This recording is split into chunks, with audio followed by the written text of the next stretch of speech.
Hello बच्चों, कैसे हैं आप सभी लोग। उम्मीद करते हैं सभी बच्चे अच्छे होंगे जहाँ भी होंगे।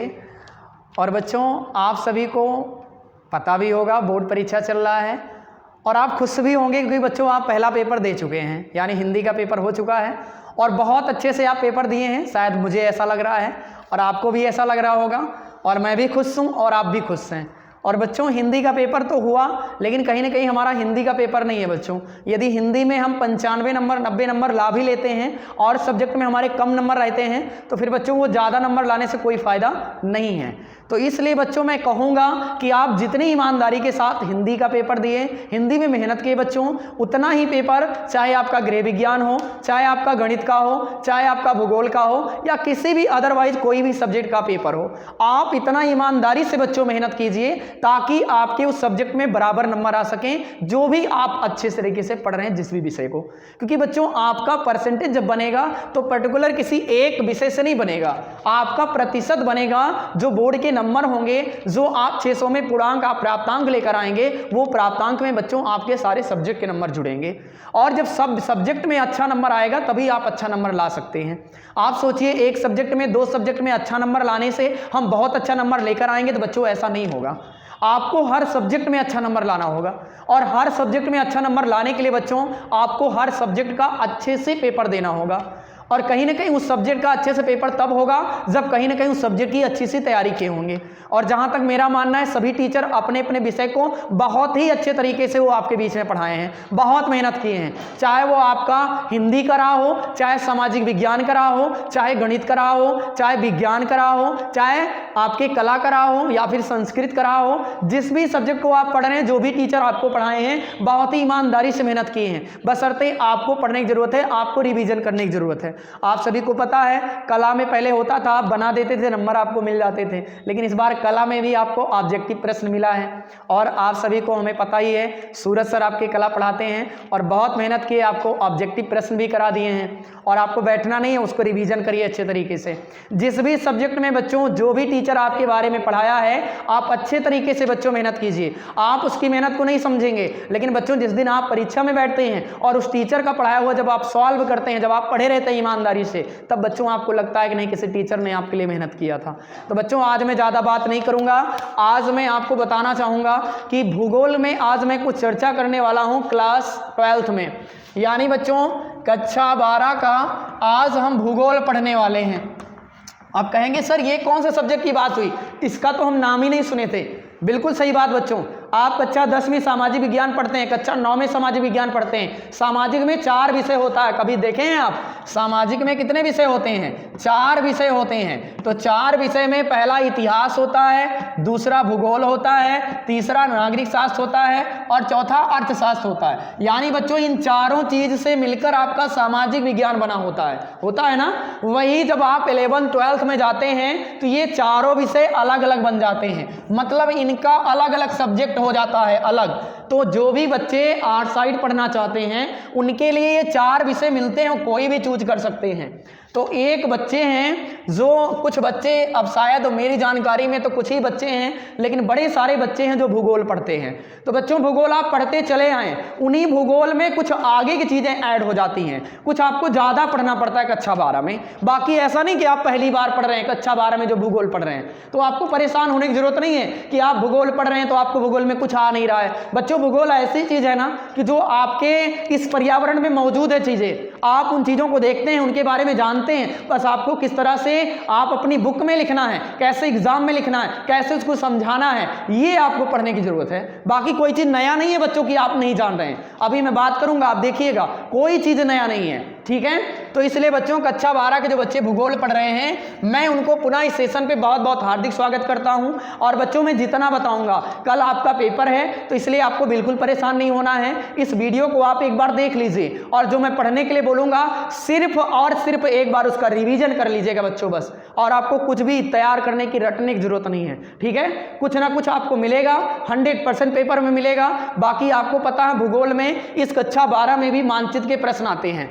5 नंबर आपका खंड का में आएगा, खंड का में आपके 5 नंबर प्रश्न आएंगे मानचित्र के, और खंड खा में भी आपके मानचित्र के प्रश्न आएंगे। तो बच्चों ये 10 नंबर तो आपको छोड़ना ही नहीं है, क्यों नहीं छोड़ना है, ध्यान से देखिए, क्योंकि ये 5 नंबर भारत के मानचित्र के होंगे, यानी भारत मानचित्र के 5 प्रश्न होंगे, और जो 5 प्रश्न होगा बच्चों ये विश्व मानचित्र का होगा, यानी इस वर्ल्ड लेवल के मानचित्र का आएगा। तो कहीं ना कहीं आप देखेंगे तो ये जो 5 नंबर का प्रश्न है इसको हम ऑलरेडी अपने चैनल पर पढ़ा चुके हैं।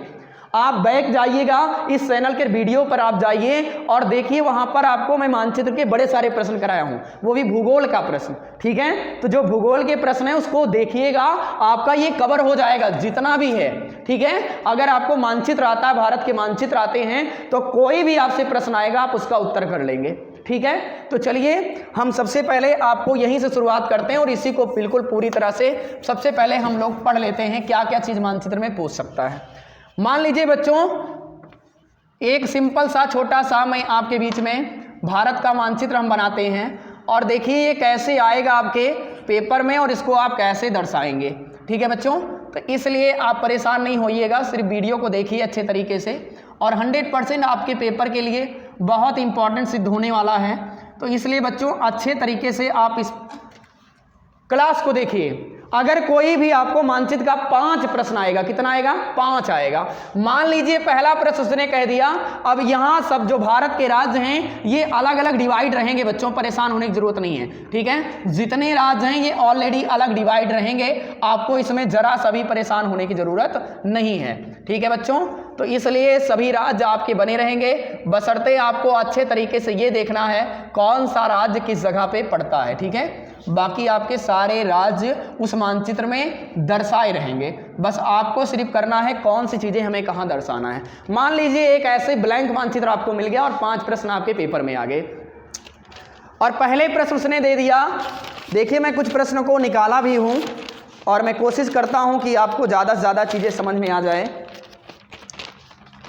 मान लीजिए आ गया भारत का सबसे अधिक सर्वाधिक जनसंख्या वाला राज्य, सर्वाधिक जनसंख्या वाला राज्य, पहला प्रश्न आ गया मानचित्र में। तो आपको पता है सर्वाधिक जनसंख्या वाला जो राज्य है वो है उत्तर प्रदेश। क्या है, उत्तर प्रदेश। कॉपी में आप उत्तर प्रदेश लिखेंगे और उत्तर प्रदेश यहां पर है तो आप पॉइंट बनाकर लिख देंगे उत्तर प्रदेश नंबर 1 करके, उत्तर प्रदेश, ये आपको 1 नंबर मिल जाएगा। मान लीजिए आता है सर्वाधिक साक्षरता वाला राज्य, सर्वाधिक साक्षरता, साक्षरता माने जानते हैं बच्चों, पढ़े लिखे, सबसे ज्यादा पढ़े लिखे लोग भारत के किस राज्य में हैं, तो आप कहेंगे सर केरल में। यहां पे पॉइंट बनाएंगे केरल में और दूसरा करके आप लिख देंगे केरल। क्या लिख देंगे, केरल, ठीक है। मान लीजिए अगला प्रश्न आ गया, गेहूं का सर्वाधिक उत्पादन वाला राज्य, गेहूं का सर्वाधिक उत्पादन वाला राज्य, तो आप कहां जानते हैं, तो गेहूं का सर्वाधिक उत्पादन बच्चों उत्तर प्रदेश में ही होता है, तो तीसरा करके फिर से आप लिख देंगे उत्तर प्रदेश, ठीक है बच्चों।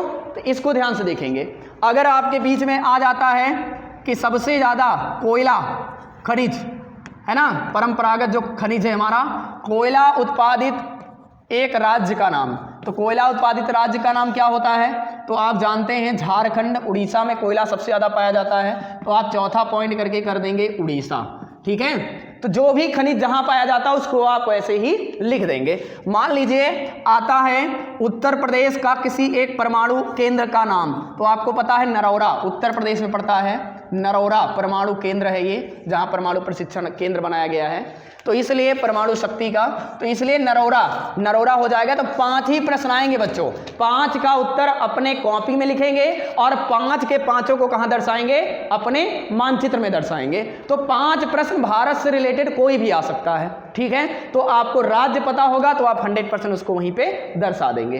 तो आप कॉपी में उत्तर करेंगे, फिर मानचित्र में भी दर्शाएंगे। कॉपी में करेंगे आधा नंबर, मानचित्र में करेंगे आधा नंबर, तो एक प्रश्न का कितना नंबर, 1 नंबर। तो 5 प्रश्न के कितने नंबर, 5 नंबर। तो सबसे पहला चीज ये भारत का मानचित्र है। कहां का है, भारत का मानचित्र है। तो मैं उम्मीद करता हूं कि भारत के मानचित्र में कुछ भी आएगा तो आप इसको छोड़ेंगे नहीं, आप अच्छे तरीके से दर्शाएंगे। यदि कक्षा 10 के बच्चे देख रहे हैं तो वो भी अच्छे से देखेंगे, क्योंकि उनके भी पेपर में ये मानचित्र 100% आएगा सामाजिक विज्ञान में, ठीक है। भूगोल का उनका भी 5 प्रश्न आता है और इतिहास में भी 5 प्रश्न आता है। तो अब चलिए बच्चों, हम सभी लोग अपना विश्व लेवल का मानचित्र देख लेते हैं। विश्व लेवल पर एक बार दशक अच्छे से तरीके से हम देख लेते हैं कि हमारा विश्व लेवल का मानचित्र कैसा होगा। देखिए बच्चों, आप सभी लोग देखिए, हम अभी भारत का मानचित्र पढ़ रहे थे और भारत के मानचित्र में कई तरह के क्वेश्चन आ सकते हैं और मैं बताया हूं, इसका मैंने क्लास ऑलरेडी यूट्यूब पर डाल दिए हैं। आप वहां पर जाइए, भूगोल का मानचित्र भारत से लेकर क्या क्या बन सकता है वो सब इसमें पड़ा हुआ है। ठीक है, कहाँ कौन से बांध किस जगह पर हैं इसके बारे में भी बताया गया है। कौन सी खेती भारत के किस राज्य में की जाती है ये भी बताया गया है। ठीक है, कौन से राज्य में जनसंख्या सबसे ज़्यादा है। सबसे ज़्यादा जनसंख्या बच्चों आप सभी को पता है उत्तर प्रदेश में है। सबसे कम जनसंख्या अरुणाचल प्रदेश में है। सबसे कम क्षेत्रफल गोवा के पास है और सबसे ज़्यादा क्षेत्रफल राजस्थान के पास है। और इसके अलावा क्या बन सकता है, सर्वाधिक साक्षरता वाला राज्य आपका केरल है। सर्वाधिक लिंगानुपात वाला राज्य वो भी केरल है। न्यूनतम लिंगानुपात वाला राज्य आपका हरियाणा है। ठीक है, सर्वाधिक जनसंख्या घनत्व वाला राज्य बिहार है और न्यूनतम जनसंख्या घनत्व वाला राज्य अरुणाचल प्रदेश है। तो इससे लेकर कोई भी प्रश्न बनेगा आप भारत के मानचित्र में कॉपी में लिखेंगे और दर्शाएंगे। अब दूसरा जो 5 नंबर का आने वाला है, विश्व का मानचित्र, संसार का मानचित्र, वर्ल्ड मैप आने वाला है, जो हम यहां पर आपके बीच में लिख दिए हैं। और 5 अंक का ये भी प्रश्न आएगा। कितने अंक का? 5 अंक का ये प्रश्न आएगा। सूरज सर पानी ला दें। 5 अंक का ये प्रश्न आएगा। ठीक है बच्चों, तो आप देखिए, हमने भारत का तो पढ़ लिए और वर्ल्ड मैप में 5 अंक का जो आएगा, सबसे पहले हमें यह पहचानना है कि कौन सा महाद्वीप कहां पर है। तो हमारे पृथ्वी पर, जो ये हमारा ग्रह है पृथ्वी, इस पृथ्वी पर कितने महाद्वीप हैं? तो आप सभी को पता है 7 महासागर भी हैं और 7 महाद्वीप भी हैं। तो ये महाद्वीप हमें पहचानना आना चाहिए, कौन सा महाद्वीप कहां पर है। ठीक है, तो इसके बारे में आप नहीं पहचानोगे तो आप इसका उत्तर नहीं कर सकते हैं। ठीक है, तो आप ध्यान से देखिए, ये हमारा एशिया है। क्या है? एशिया है। ये हमारा महाद्वीप अफ्रीका है। कौन सा है?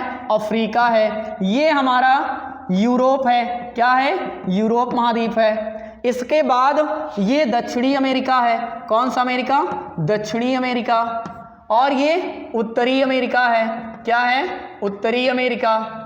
और इसके बाद ऊपर आप देखेंगे और यहाँ नीचे मानचित्र में कभी भी आप ग्लोब में देखेंगे तो ये अर्जेंटीना जो उधर से लेकर यहाँ तक मिला हुआ है, जहाँ पर हमेशा बच्चों बर्फ जमी रहती है। अर्जेंटीना, अर्जेंटीना महाद्वीप, जिसे हम अंटार्कटिक महाद्वीप बोलते हैं। ठीक है, अंटार्कटिक महाद्वीप।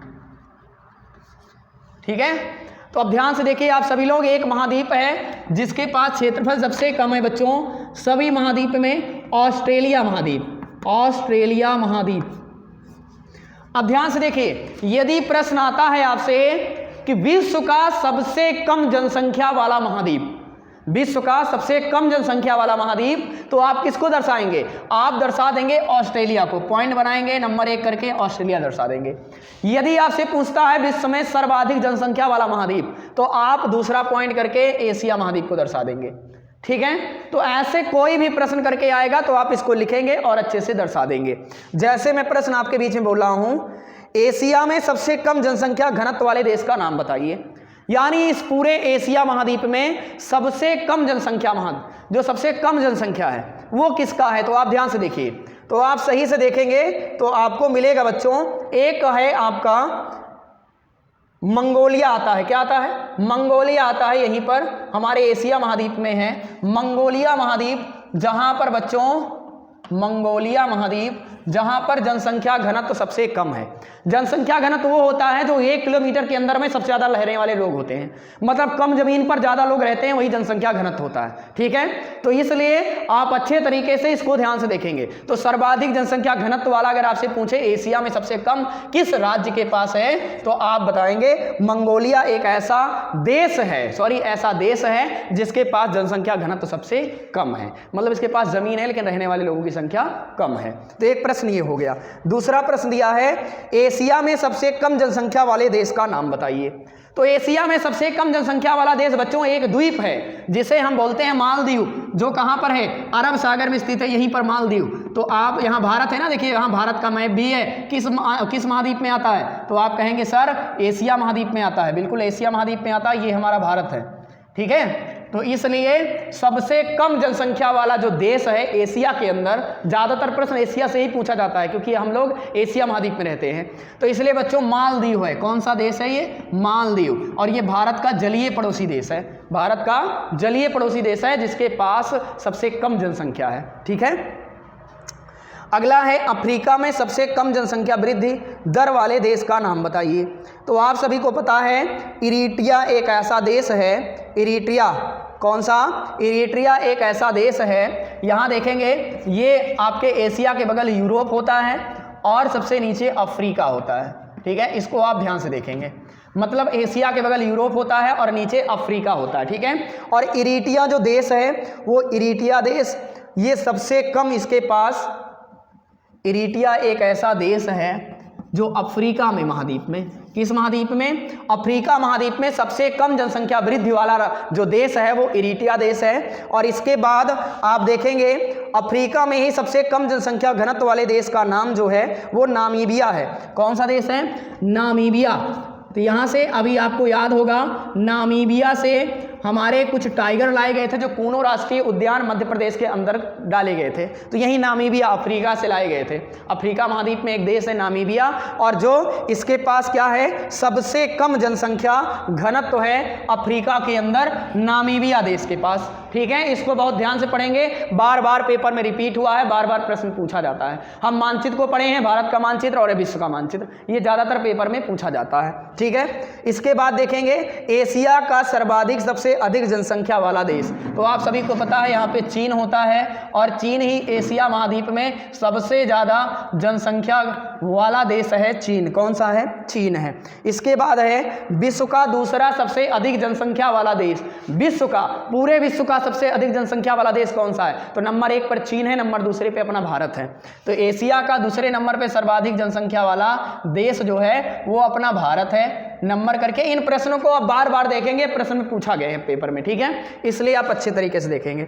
इसके बाद है विश्व का न्यूनतम जनसंख्या वाला महाद्वीप जिसके पास बिल्कुल जनसंख्या कम है, यानी उसके पास जनसंख्या है ही नहीं और वो भी जनसंख्या एकदम उसके पास कम है। तो ऑस्ट्रेलिया है जहां पर बच्चों बहुत कम लोग रहते हैं, जनसंख्या कम है, ठीक है। अगर क्षेत्रफल में पूछा जाए सबसे कम क्षेत्रफल किसका है तो ऑस्ट्रेलिया का ही है, ठीक है। अगर पूछा जाए कि सबसे कम जनसंख्या किस महाद्वीप के पास है तो ऑस्ट्रेलिया महाद्वीप के पास सबसे कम जनसंख्या है। फिलहाल यहाँ जो अंटार्कटिक महाद्वीप है जिस पर बर्फ हमेशा जमी रहती है, यहाँ कोई रहता नहीं है तो इसकी गिनती नहीं होती, गिनती इन्हीं 6 में होती है। तो सबसे कम लोग रहते हैं ऑस्ट्रेलिया महाद्वीप के अंदर, ठीक है। सबसे कम क्षेत्रफल भी इसी का है। सबसे बड़ा किसका है? एशिया महाद्वीप का। सबसे पूरे विश्व में सबसे ज़्यादा जनसंख्या किसका है? चीन का। दूसरे नंबर पर किसका है? भारत का। अफ्रीका के अंदर सबसे कम जनसंख्या किसका है? तो इरिट्रिया का। सबसे ज़्यादा किसका है? तो आप कहेंगे सर सबसे ज़्यादा नामीबिया का है, सॉरी सबसे कम नामीबिया का है और जनसंख्या घनत्व सबसे कम इरिट्रिया का है, ठीक है। और सभी देशों में सबसे कम जनसंख्या घनत्व कहाँ पर है जहां कम लोग रहते हैं जनसंख्या? मालदीव के अंदर, यह एक द्वीप है, अरब सागर में स्थित है। तो इतने को आप ध्यान से देखेंगे, ठीक है। अगर आपसे उत्तरी अमेरिका दक्षिणी अमेरिका से रिलेटेड कोई अगर आपसे पूछता है विश्व में प्रसिद्ध कोई एक सोने की खान बताओ, तो आप बताएंगे उत्तरी अमेरिका के अंदर एक कोलोराडो की खदान है, कोलोराडो की खान। यहाँ पर एक खनिज जिसे सोना बोला जाता है, खनिज का खदान भी है। तो इन राज्यों में कोई भी प्रश्न, सॉरी इन देशों में, जैसे आप भारत के राज्य को दर्शाते हैं वैसे इन देशों से रिलेटेड कोई भी प्रश्न आता है तो आप इनको इसी के अंदर आप सभी लोग दर्शाएंगे, ठीक है। तो इसलिए आप सभी लोग अच्छे से ध्यान से देखिए, फिर इसमें हम आपको अभी आगे पढ़ाते हैं इसमें और कौन कौन से प्रश्न आपसे पूछे जा सकते हैं, इसको एक बार ध्यान से देख लीजिएगा, ठीक है। तो आगे अभी देखते हैं। चलिए बच्चों, जैसा कि अभी आपने कुछ प्रश्न को पढ़ा, एक प्रश्न और एशिया का ज़्यादा प्रश्न आपको पढ़ के जाना है। और एशिया महाद्वीप है कहाँ? तो ये आपको इधर एशिया पूरा महाद्वीप ही मिलेगा। जहाँ आप भारत के मानचित्र को ढूंढ लेंगे, यहाँ पे भारत का मानचित्र, इसी के ऊपर जो हिस्सा है भारत से लेकर ये एशिया महाद्वीप में आता है, यहीं से प्रश्न ज़्यादा आता है। मान लीजिए आपसे पूछ लिया एशिया का सबसे अधिक जनसंख्या घनत्व वाले देश का नाम बताइए, मतलब जिसके पास ज़मीन कम है लेकिन रहने वाले लोगों की संख्या ज़्यादा है, तो वो बच्चों सिंगापुर है। कौन सा है? सिंगापुर, यहीं पर आता है ये पूरा। तो यहां पर सिंगापुर होता है। कौन सा? सिंगापुर। इसके पास जनसंख्या घनत्व सबसे ज्यादा है पूरे एशिया महाद्वीप में। सिंगापुर एक ऐसा देश है, ठीक है। सिंगापुर का नाम सुने होंगे, इंडोनेशिया सिंगापुर सब वहीं बगल बगल में है, ठीक है। इंडोनेशिया यहाँ पर है, सिंगापुर यहाँ पर है। तो इसलिए एशिया में सबसे ज़्यादा जनसंख्या घनत्व वाला जो आपका देश है वो सिंगापुर है। अगर दूसरा आपसे पूछता है एशिया में सबसे कम जनसंख्या वृद्धि वाला जो देश है, सबसे कम जनसंख्या वृद्धि वाला जिसके पास सबसे कम जनसंख्या बढ़ती है, बहुत कम जनसंख्या बढ़ती है, तो आपको पता ये जापान शुरू से ही ऐसा रहा है, वो लोगों को दबा के रखता है।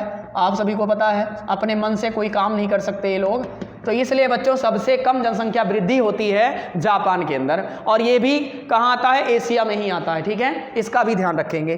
तीसरा प्रश्न है, एशिया में सर्वाधिक जनसंख्या वृद्धि दर वाले देश का नाम बताइए, जिसके पास सबसे ज्यादा जनसंख्या वृद्धि हुई है। तो यमन है एक, यहाँ एशिया भारत के बिल्कुल बगल में पड़ता है यमन ये है जिसके पास सबसे ज्यादा जनसंख्या वृद्धि होती है। सबसे कम किसके पास होती है, जापान के अंदर। जनसंख्या घनत्व सबसे ज्यादा किसके पास है, सिंगापुर के पास। ठीक है, तो ये एशिया से जुड़े हुए कुछ सवाल। अगर आपसे पूछता है एशिया में सर्वाधिक जनसंख्या वाला देश कौन सा है, तो आप कहेंगे सर चीन है, यहीं पर चीन है। दूसरा कौन सा है, तो कहेंगे सर भारत है, यही भी आपको पता चल जाएगा। ठीक है, इसके बाद यदि आपसे पूछता है अफ्रीका में सबसे अधिक क्षेत्रफल वाले देश का नाम बताइए, तो अफ्रीका में सबसे अधिक जो देश है, सबसे अधिक क्षेत्रफल जो है उसका है अल्जीरिया का। किसका है, अल्जीरिया एक देश है जिसके पास अफ्रीका के अंदर सबसे ज्यादा क्षेत्रफल है इस देश का।